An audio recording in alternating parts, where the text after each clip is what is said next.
O telefone toca, sempre à meia-noite, sem falhar um único dia. Não importa se tiro o fio da tomada, se desligo o celular, se troco de número, ele sempre toca. É um som diferente de qualquer chamada normal. Um toque metálico, distorcido, como se viesse de dentro de um poço profundo. No começo, achei que era apenas azar.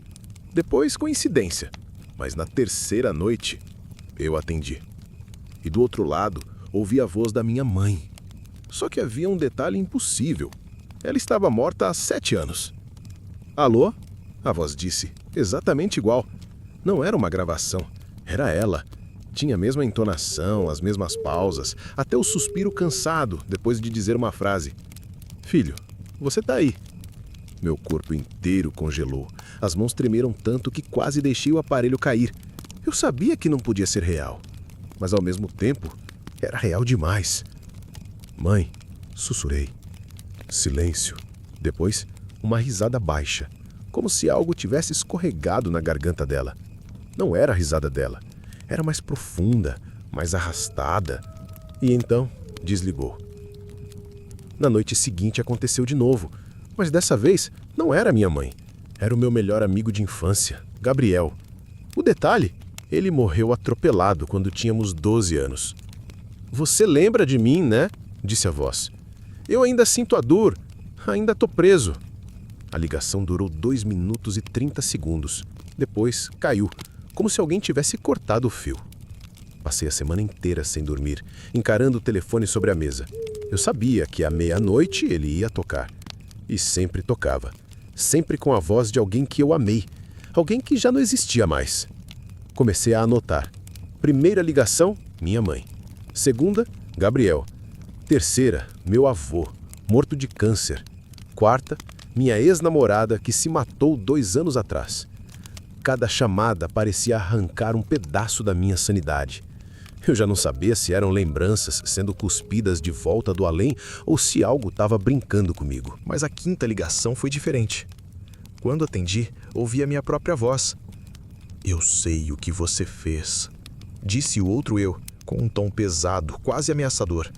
Eu sei o que você vai fazer. Naquele instante, tive certeza de que não era um espírito. Era algo pior, algo que me observava, que conhecia cada segredo meu, cada sombra dentro da minha mente. E usava essas vozes para me torturar. Eu tentei me livrar do aparelho. Quebrei o celular, esmaguei com um martelo. O telefone fixo, arranquei os fios, joguei no lixo.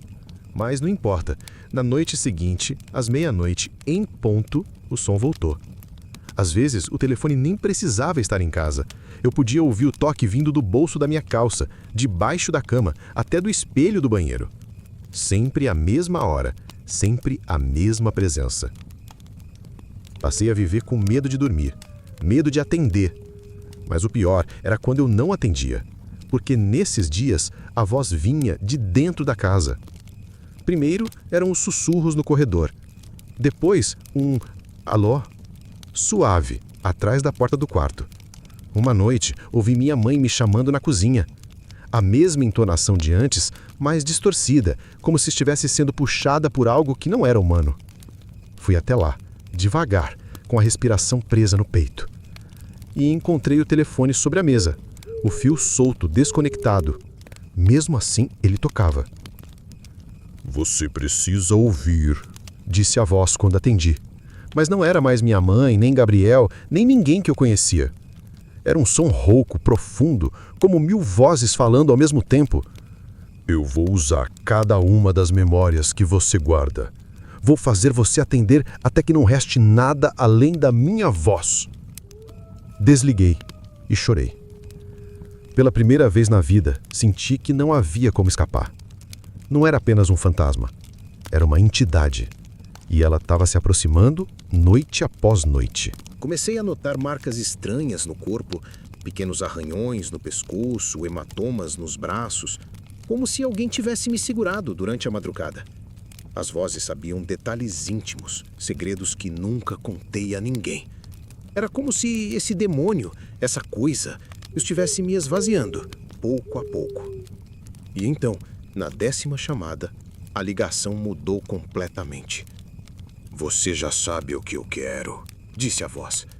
O que você é? Perguntei com a garganta seca. Silêncio. Depois, o som de respiração pesada. Eu sou o que fica quando a vida acaba. Eu sou o vazio entre o último suspiro e o silêncio eterno. Eu sou todas as vozes que você perdeu. O telefone caiu da minha mão, mas a ligação não parou. O som continuava, ecoando pelo quarto. Não precisava mais de aparelho nem de fios. A voz já estava aqui dentro. E agora, ela não fala só comigo. Porque às vezes, quando estou na rua, o telefone de outras pessoas toca. Vejo desconhecidos atenderem. Eles ficam pálidos, tremem, alguns choram, outros correm. Já vi uma senhora deixar o celular cair e gritar: "Não, você já morreu!" Eu não sou o único. Essa coisa está se espalhando, usando cada aparelho, cada chamada como um portal. As vozes se multiplicam, ocupam espaço, tomam conta do mundo que conhecemos. E eu sei que uma noite qualquer não vai ser mais apenas a voz no telefone. Vai ser a presença na sala, a mão no meu ombro, o rosto colado ao meu. Já consigo sentir o hálito frio, mesmo quando ninguém está atrás de mim. Ele desliza pela minha nuca, se infiltra no ouvido como um sussurro encharcado de podridão. E quanto mais tento ignorar, mais presente ele fica. Não é só um arrepio, é como se algo invisível realmente estivesse colado a mim, respirando no meu ritmo, acompanhando cada batida do meu coração. A pior parte é que às vezes essa respiração se confunde com a minha.